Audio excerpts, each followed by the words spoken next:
Yes, you did read the title of this video correctly. This Ken Griffey Jr. card you're looking at right here has gone down by over $20,000 in value in the past 4.5 months. This card right here sold for $30,400 on eBay on July 17th, 2021. And then about 4.5 months later, the same card could be had on eBay for less than $10,000, $9,850 on December 2nd, 2021. So, how did this happen? And what can you do to avoid having something similar happen to you if you're out there buying and investing in high dollar sports cards like this? Well, we did some digging, we got to the bottom of this, and we're going to answer that question for you right here in detail in this episode. I think to me, this is a prime example of how crazy the hobby has gotten lately with this recent explosion. Why the bubble is certainly going to burst at some point. I think the problem is we have new people in the hobby with big money to spend, and they're just jumping in and making some ridiculous, uneducated purchases like $30,000 for this Ken Griffey card, like we see here. And they're actually just getting taken to the cleaners by some experienced professionals who sometimes even use questionable tactics to manipulate the market and take advantage of them. So, what exactly happened here with this card? Why did it sell for over $30,000 in the first place, and then suddenly it's worth $20,000 less just a few months later? I mean, Ken Griffey Jr. is retired.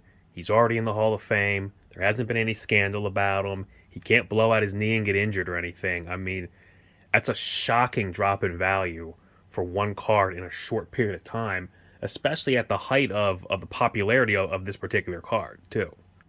So I think in order to answer that question, we need to take a bit of a step back here and look at what drives a card to sell for so much money in the first place. And let's look at the numbers on this particular card. For a card to sell for a lot of money, obviously, it has to be a sought-after card of a star player, and it also has to be rare. It's a simple rule of supply and demand here.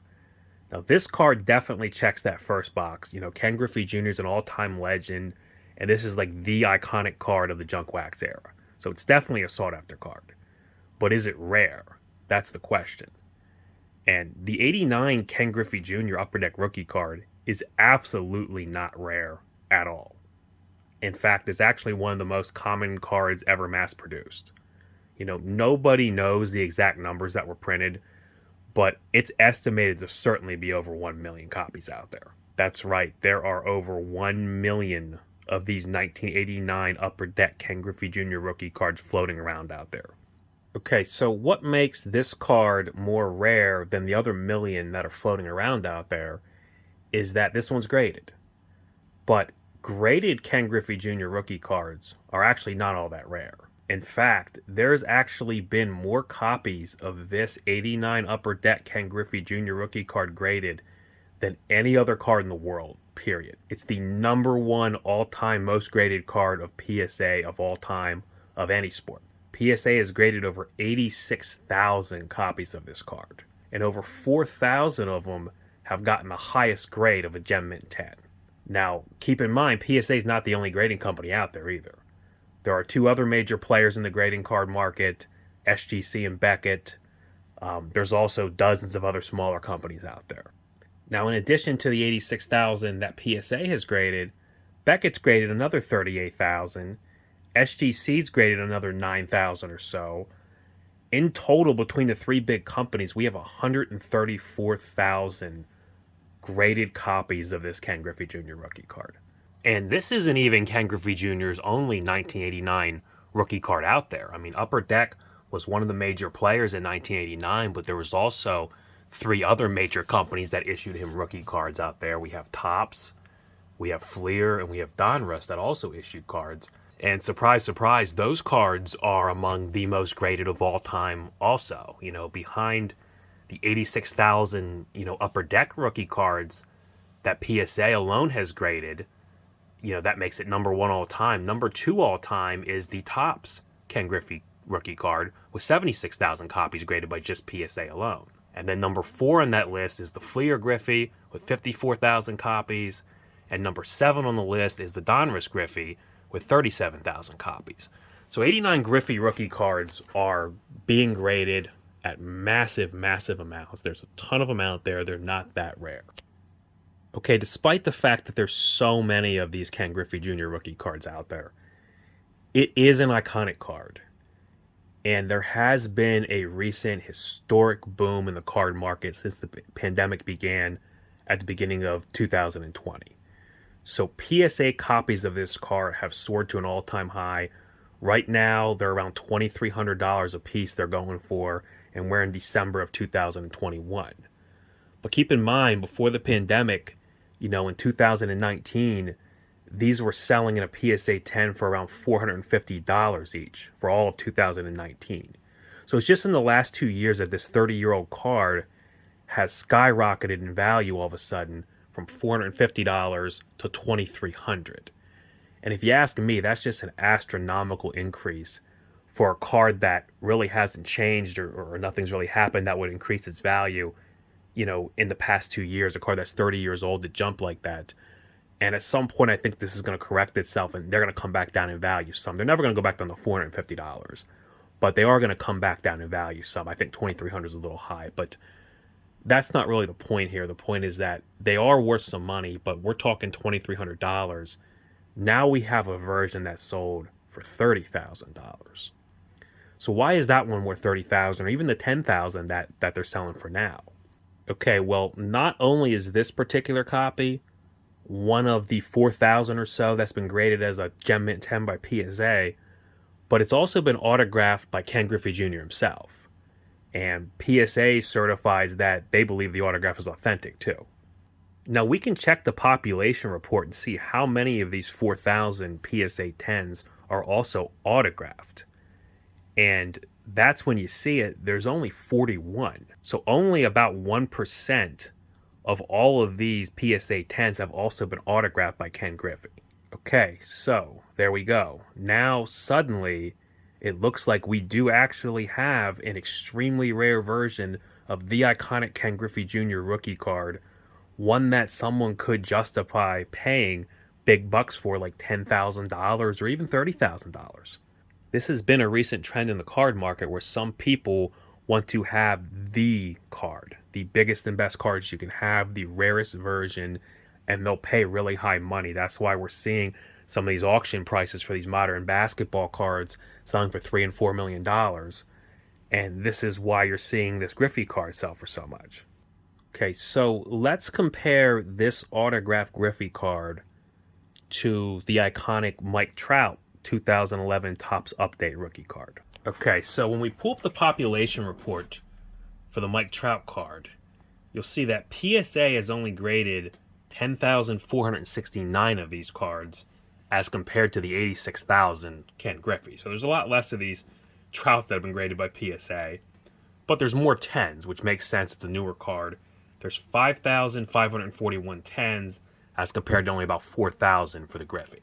And they have similar values. The Trouts have been selling, in December 2021 for around $2,700.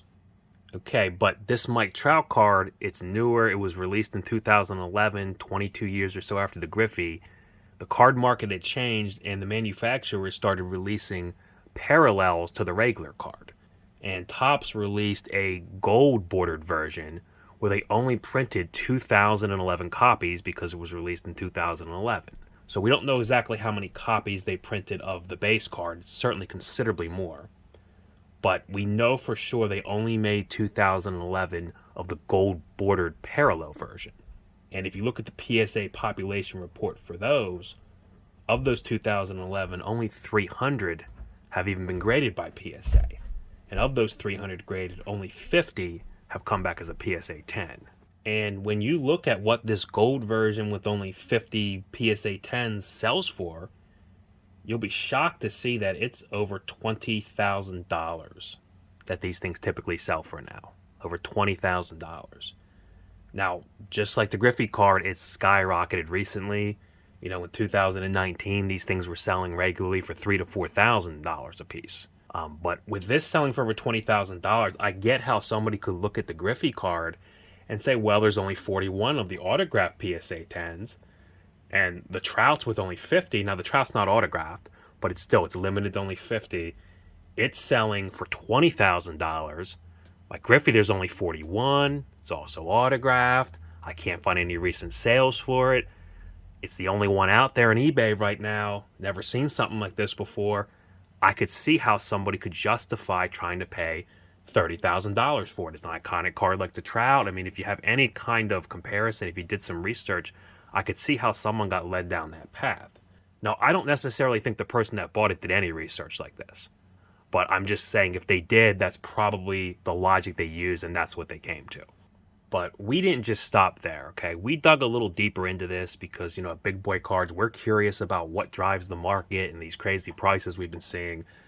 And when we dig a little deeper into this, you start to see some problems with the logic that would lead somebody to pay $30,000 for an 89 Ken Griffey Jr. rookie card. The really important difference here between the autographed Griffey and the gold bordered Trout is the fact that we know with 100% certainty how many of these Trout cards in existence. There's 2011. That's the maximum number that could ever be graded by PSA if every single one was tracked down and sent in. Now, with the Ken Griffey card, on the other hand, we have no idea how many autographed copies actually exist. And the biggest problem is we don't know how many cards Ken Griffey might sign in the future. I mean, like we said, there's literally over 1 million of these things floating around out there. There's thousands already graded in a PSA 10. If Ken Griffey Jr. wanted to be nice and sign for fans as he gets older in the years to come, he could conceivably sign 10, 20, 30,000 of these things before he dies. I mean, it could happen. So before I purchase a card like this, that I'm buying it, the scarcity is only based on him signing it, and there's nothing stopping him from signing more of these. I'd want to know, how did someone obtain this signature on the card? How often does he sign? And what's the likelihood that he's going to sign again? Now, you might not be able to determine the answer to that question. I mean, there's too many variables. You might not be able to just, put a number on it. It's anybody's guess. But at that point, that should give you some pause before you pay $30,000 for a card like this, because you're taking on a lot of risk. And if you do a little bit of research, you might end up coming across some information that could raise a ton of red flags and give you pause to step back, and not do this. Now, if you take the serial number that's on the PSA graded card and you go to PSA's website and you type it in, they'll pull the card up and show it so you can check to make sure, it's a legitimate card and that's the serial number. And when you do that with this card here, the serial number on this one was 628-53078. When you do that, you pull up the card and you see there it is, a beautiful, PSA 10 Ken Griffey Jr. autographed rookie card. It's got a nice fresh blue ink signature. Now, if you type in the serial number before this card, 628-53077, and the serial number after the card, 628-53079, guess what you see? Beautifully autographed Ken Griffey Jr. rookie cards. And if you keep going, you'll find that there's 14 serial numbers in a row that are all autographed 1989 Upper Deck Ken Griffey Jr. rookie cards, all with this beautiful fresh blue signature. These were obviously done very recently. They're all really high-grade copies. 5 of them came back as a 10. The others came back as a 9. If I'm thinking of buying this card for a ton of money, that would be an immediate red flag to me. What I would have liked to find instead would have been that Ken Griffey Jr. very rarely signs autographs for fans, and that he never signs the rookie card. That whoever had this card, it's the only one they had. They obtained it years ago in person, kept it, and they're finally letting it go to auction. You might never see another one again. That's what you want to see if you're going to spend a ton of money on this card. The last thing you want to see is 14 of these cards in a row, all with the same fresh signature. That means he signed a bunch of these recently for somebody. And I did a little more digging, and we came across another submission around the same time where somebody sent in 90 Ken Griffey Jr. 1989 rookie cards in a row that were all autographed with this same blue signature. Now, 36 of those 90 were the 89 Upper Deck, and they had The rest were the other brands like Topps and Fleer and Donruss. They were all high grade cards, all with the exact same fresh blue signature. So of those 90 and of the 36 upper deck ones, 16 of those came back 10. So you have the 16 10s from that batch, the 5 10s from this batch. You now have 21 PSA 10s that were just graded. 21 of the 41 were just graded. Now I did some more digging and I found another batch of 6 more that came back in a PSA 10 that someone else submitted. So basically you have 27 of the 41 PSA 10 autographs in existence were just graded recently. They were all just autographed recently. They were all about to hit the market at the same time. You don't want to be the person buying the first one, especially if you think you're buying some rare thing and you might never see it again and this is your one chance to grab this card. There's only 41 of it. There's 26 others that are probably getting ready to hit the market pretty soon. And as we'll see here, that's exactly what happened. And the other alarming trend in this is we don't even know if the person who submitted these 90 has another couple hundred of these laying around. Obviously, Ken Griffey Jr. sat down and signed a bunch of high-grade copies for somebody at one time. The person doing this is obviously trying to make a lot of money from this. There's no way they just had that many raw Griffeys that were in that great of shape. They obviously probably cracked these out of existing PSA 9 and 10 cases, had him autograph them all, paid him a hefty sum of money probably to do this. And now they resubmitted them all and got them graded at one time, and they're planning to sell them. This is not somebody's personal collection where they want to have, 90 autographed Ken Griffey Jr. rookie cards for themselves. I mean, they're going to start listing these things for sale, and there we get into the supply and demand problem. These things are all hitting the market at once. So, if 2 people really want this card, they might be willing to fight it up to $30,000. But the third guy's only willing to pay 10. Well, now if the first guy's already paid his 30, when the second one hits, you have a guy that was willing to pay 30 and a guy was willing to pay 10. Well, when the second guy that's willing to pay 10 drops out, the other guy gets one for 10, and they just continue to go down in value. And that's what you're seeing here. That's pretty much exactly what happened here. Now, if you go ahead and do a quick Google search for Ken Griffey Jr. private signing, the very first result that pops up is for a Ken Griffey Jr. private signing that was done in November of 2020. Where you can pay a fee, mail in whatever item you want him to sign, and he'll sign it, and they'll mail it back for you. Then below that, there's a similar listing in 2018 for a private signing, and this one has prices. It's $200 per card, so that could be where these are coming from, especially the one in November 2020. If it's around $200 a card, someone could say, well, wait a minute, I got these Griffey cards. At the time, they were probably only worth $1,500 and a 10. If I get them signed by him, who knows how much they could be worth? $10,000, $30,000. So somebody obviously sent in at minimum 90 Ken Griffey Jr. rookie cards, high grade ones, because that person got them all graded by PSA in order. Here's the serial numbers for them. This is the range of serial numbers right here. They got these cards graded in order. You can check this up yourself and look, all with the same fresh new blue signature. So somebody obviously got a hold of Ken Griffey Jr. at some kind of signing and got a ton of these cards done. And this could just be one person's haul that they sent in. There could be 3 or 4 other people that are waiting to get their stuff back from PSA or haven't graded it yet. So Ken Griffey Jr. is out there. He's occasionally doing private signings, and people are getting these rookie cards autographed, high grade ones, and they're trying to turn around and resell them. So the population of these things is certainly going to go up. Now you can go on eBay and check all the auction results after the one that sold for $30,000 in July of 2021. And that one was done through PWCC, which is a big consignment shop. And then the rest of them were, for the most part, done through Probstein, which is another consignment shop. And you can see about a month later, August 20th, a second one surfaces, and this one goes for only $20,300. So already in a month, from the first card to the second card, it drops $10,000 in value. And that could be, like I said, if there's not 2 people fighting over it anymore that were willing to go to $30,000, well, now it's a $20,000 card. Well, 12 days later, September 2nd, another one surfaces with Probstein. Boom. That one sells for only $15,500. So it drops another $5,000 in 12 days. So they wait a little bit. 5 weeks later, October 12th, another one comes out. Okay, $14,700. 2 weeks later, October 29th, $14,400. 2 weeks later, November 9th, 10,900, drops another $3,500. Now this thing's down to almost 10 grand from the 30 originally. 3 weeks later, November 30th, 10,700.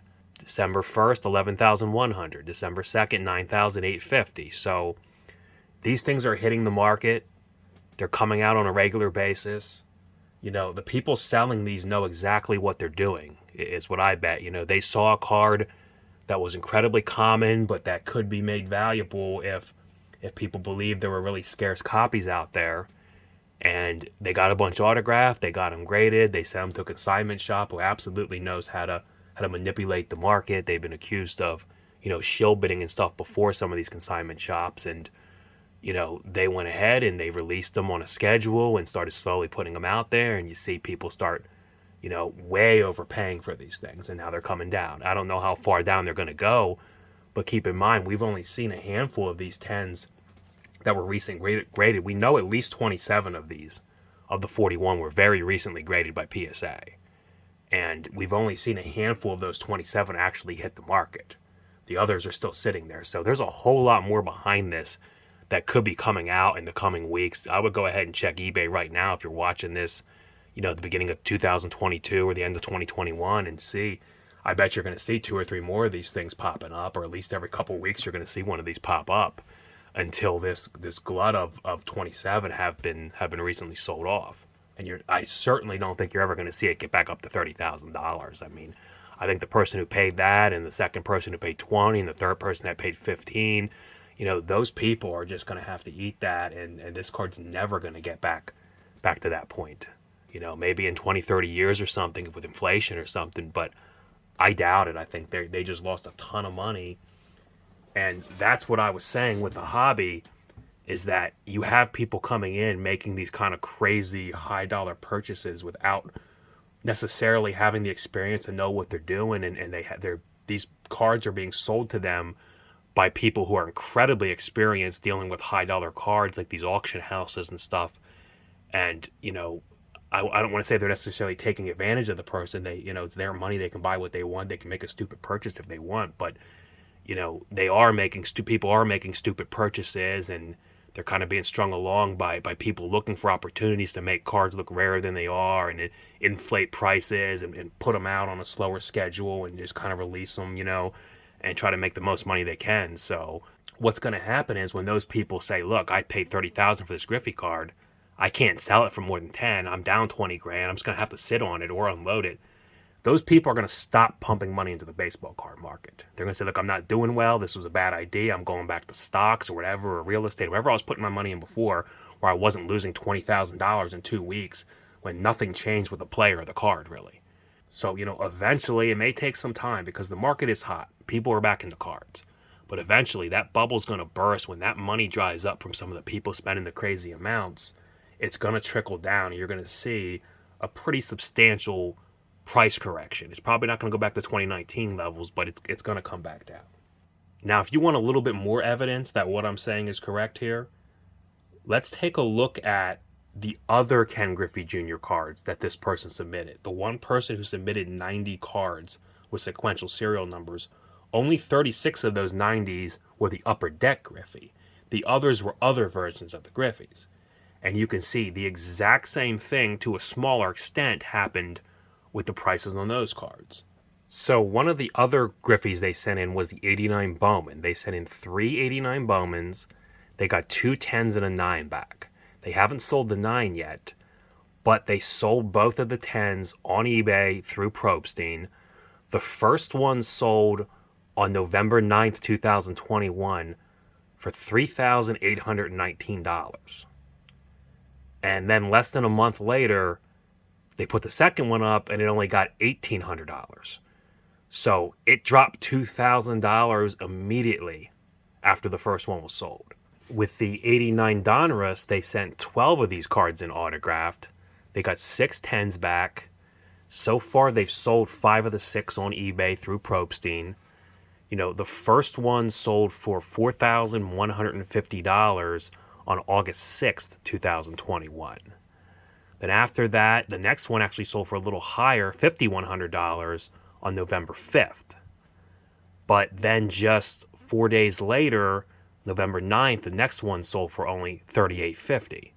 So it's a pretty substantial drop in just 4 days, and still a little lower than the one that sold in August.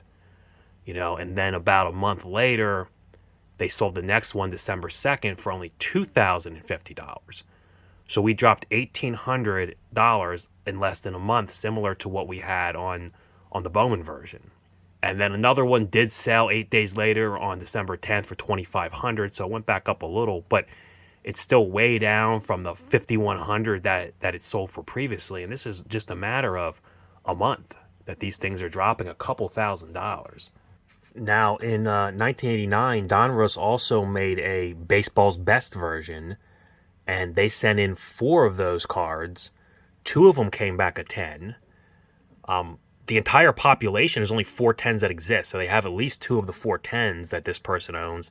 They sold one of them. It was $3,750 November 9th, 2021.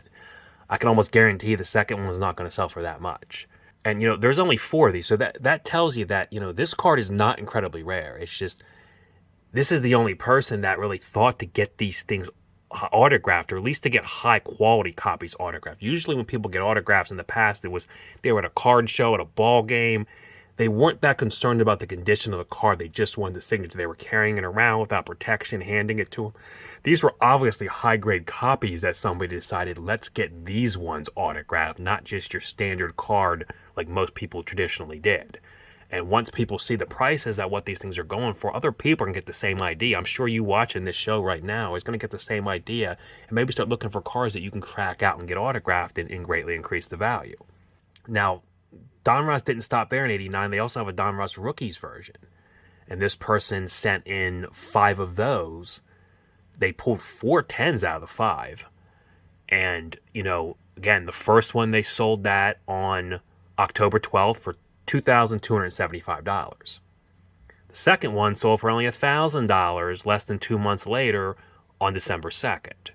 They haven't sold the other 2 yet. Again, there's only 9 of these ones in existence, so they have at least 4 of the 9. Now let's take a look at what they did with the 89 Fleer. Now this is the one that really amazes me. They sent in 10 of these cards and got all 10 back as a 10. Now that's tough. Those old Fleer cards are flimsy. They're tough to get in a 10. That's amazing to get 10 out of 10 on 10s. And some people have questioned, do these large submitters that do a lot of business with PSA and send a bunch of high dollar stuff in, does their stuff get favorable treatment? I don't know. And it is possible they said don't grade any of these if they don't come back a 10. So that's why we're not seeing them slabbed in 9s. But they have 10 out of 10. They have 10 10s. They went on eBay and immediately started selling these with Probstein, it looks like. Of the 10, 7 of them have sold already. And I'm seeing the first one sold for, you guessed it, the highest price, $3,225 on August 20th. October 19, $2,579. And November 9th, 2014. Let me see here. December 1st, it was $1,675. December 2nd stayed at $1,675. December 10th, it was down to $1,300. So from the first one submitted in August, $3,225 down to $1,300. The card lost almost $2,000 again in a couple of months. Got hammered in value, similar to how you see the 89 Upper Deck one, but just on a smaller scale. And they also sent in 6 of the 1989 Score Traded card. Went 6 for 6 on 10s on those also. Same pattern here. You see the very first one sold in August for $2,027. Second one sold for $2,026 in October. And then the third one went down to $1,325 and $958. So this card got cut in half from about $2,000 to $1,000 in just a few months. And last but not least, they sent in the 89 Tops Traded. They sent in 9 of those, got 7 10s and 2 8s. Of the 7 10s, they've sold 4 of those already. First one, as you guessed, it went for some astronomical amount, $3,550 on August 20th. And then they start quickly coming down from there. The second one goes way down by about $1,500, down to $1,914 on October 19th, only 2 months later. Your $3,500 card is now worth $2,000. And then December 1st and December 2nd, they sold them for $15.25 and $14.47. So they dropped another $500 in less than 2 months. And I'm sure when they sell the last few they have, they're going to be a little lower than the previous ones. And then when there's another Ken Griffey Jr. signing and someone else sees these crazy prices and sends hundreds of these in, then, more of these are going to eventually hit the market and the prices are going to go down even further. Well, I thank you guys for sticking with me the whole video. I hope you learned something. I hope you enjoyed the video.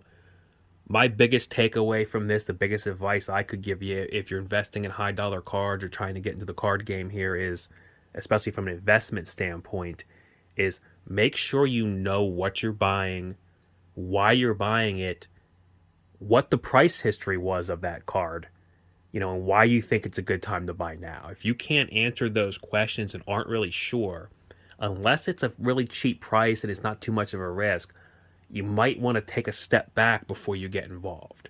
You don't want to be the first one throwing a bunch of money at something when there's not a big history on it too of being sold. Find out how rare it is, why you want to pay so much, and why you think it's a safe investment. I mean, the person who spent $30,000 on that card, they could have went and bought 15 or so of the PSA 10s. They could have bought a bunch of those instead, and those didn't go down in value. They're still where they're at. That was a more stable investment. Even though for $2,300 they'd be buying those at the top of the market, it could go back down some, but it's not in a couple months going to tank to a third of the value. And as you can see, the people selling these are big consignment shops. They sell high dollar cards all the time. They know how to get the most money. They know how to manipulate the market. Some of them have been accused of shill bidding and other stuff. Those are the people that if they're all of a sudden putting rare cards out and stuff like that, I'd be a little cautious. Hey, do these people selling it know more than me? Should I be buying this card from them? Should I do some more research? That kind of thing. And if you happen to be watching this as someone who's new to the hobby, but you're ready to invest some serious money, maybe you got a couple $100,000 you'd like to diversify and put it in sports cards, don't be afraid to reach out to me directly. I'd be happy to help you out a little bit and make sure that, you make some safe, common sense purchases and investments and that you don't lose your shirt in this. Make sure you go ahead and like this video and also definitely subscribe to our channel because we're going to be having more high dollar cards on here and information. That's what Big Boy Cards is about. So hope you enjoyed it. Until next time, thank you very much.